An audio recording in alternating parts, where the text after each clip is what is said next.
Qual a diferença entre financeirização e não financeirização? Eu sou Felipe Prado Macedo da Silva, doutor em economia. Essas são minhas dicas de economia. Vamos lá?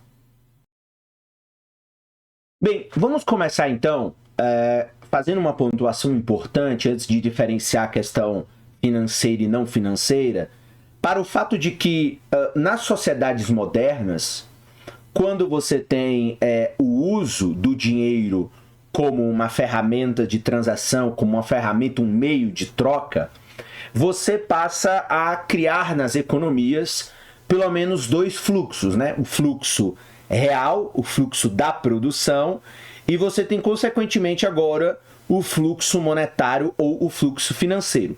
Esses dois fluxos, eles sempre são retratados naqueles fluxos circulares que a gente vê nos capítulos de introdução à economia como aula básica para se compreender como uma economia funciona e como seus fluxos e a sua dinâmica diante aí das formas de transações que existem nas economias contemporâneas. Então, diferente daquelas sociedades mais primitivas, onde por meio do escambo você tinha o fluxo real transacionado por outro fluxo real, quando você cria moeda, você passa a ter o fluxo real das mercadorias e o fluxo do dinheiro, o fluxo monetário ou fluxo financeiro do outro lado.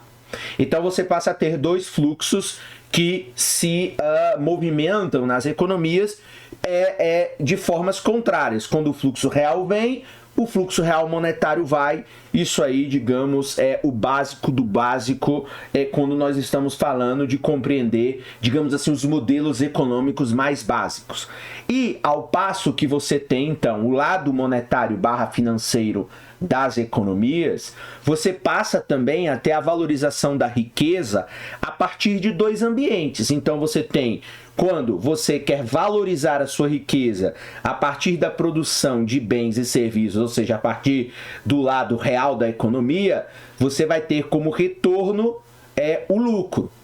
E quando você agora quer, porque a partir da criação da moeda e da produção de um ambiente financeiro cada vez mais complexo e cheio de produtos e subprodutos, você passa a ter também a valorização da riqueza via ativos financeiros, portanto, de um lado monetário financeiro, e você tem basicamente o retorno em forma de juros. Em ambos os casos, é importante dizer que tanto na economia real como na economia monetária ou na economia financeira, ambos também possuem a valorização do próprio ativo. Então, um produto se valoriza não só pelo valor do lucro que você incorporou ali àquele produto, mas ele pode se tornar, digamos, um produto muito demandado e desejado, e aí ele se valoriza além daquela conta básica que a empresa faz para determinar, por exemplo, o preço do produto. Assim como os ativos financeiros. Então, quando você tenta buscar a valorização da riqueza mediante ativos financeiros, os ativos financeiros, além de proporcionarem um retorno juros, eles mesmos podem se valorizar e serem cada vez mais desejados dentro do próprio ambiente financeiro. Então, esses elementos introdutórios vão nos ajudar, então, agora a mostrar qual é a diferença entre o que é a tal da financeirização da economia e o que é a não financeirização da economia. Vamos lá começar pela financeirização. Então, a financeirização, ela nada mais é do que na economia você passar a ter os ativos financeiros como mais relevantes, como mais importantes, como prioridade frente aos ativos não financeiros. Por exemplo, então é quando o capital ele busca muito mais a valorização por meio de ativos financeiros do que por meio de ativos reais. E isso tem acontecido nas economias, digamos assim, a partir do século XX. Por quê? O que você tem?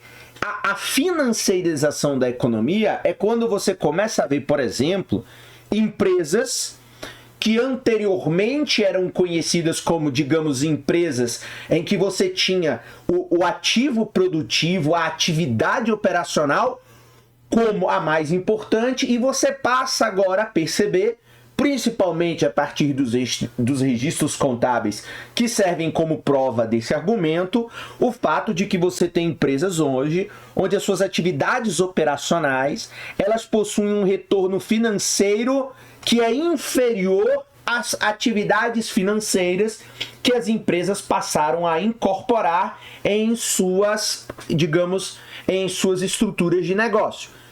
Um exemplo prático, por exemplo, hoje é muito comum a gente ver indústrias de carro ganharem muito mais dinheiro a partir da operação do financiamento do veículo do que da venda do veículo.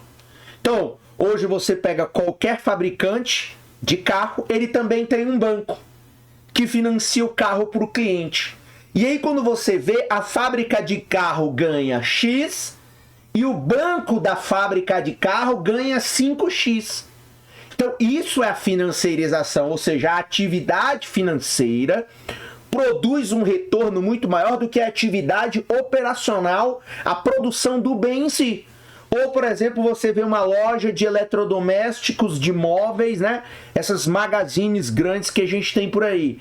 É quando ela ganha muito mais dinheiro emprestando dinheiro para o cliente comprar o bem com ela, do que simplesmente ela vender a geladeira. Então ela ganha, sei lá, R$1.000 vendendo a geladeira e ganha 5.000 com juros ao te emprestar R$3.000 para você financiar a geladeira em 48 meses.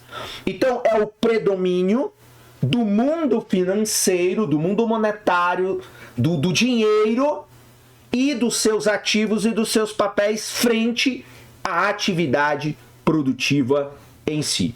E esse movimento de financiarização internacional, ele começou a ganhar contornos do que ele é hoje a partir dos anos 70, quando, sobretudo, o mercado financeiro dos Estados Unidos passa a sofrer várias desregulamentações, começam a surgir vários produtos e papéis mais exóticos, além, claro, das ações, das debêntures. Você começa a ter, por exemplo, os derivativos, e você começa, portanto, a produzir um próprio ambiente de reprodução e de valorização do capital que é superior à valorização que você tem nas atividades reais da economia. Portanto, o crescimento da financiarização internacional a partir dos anos 70 tornou, portanto, este lado, o lado das finanças, muito mais importante do que era e, portanto, tornou, na verdade, o mais importante setor das economias globais. E isso contrasta com o cenário da não financiarização, que é justamente, digamos, o cenário antigo antes dos anos 70.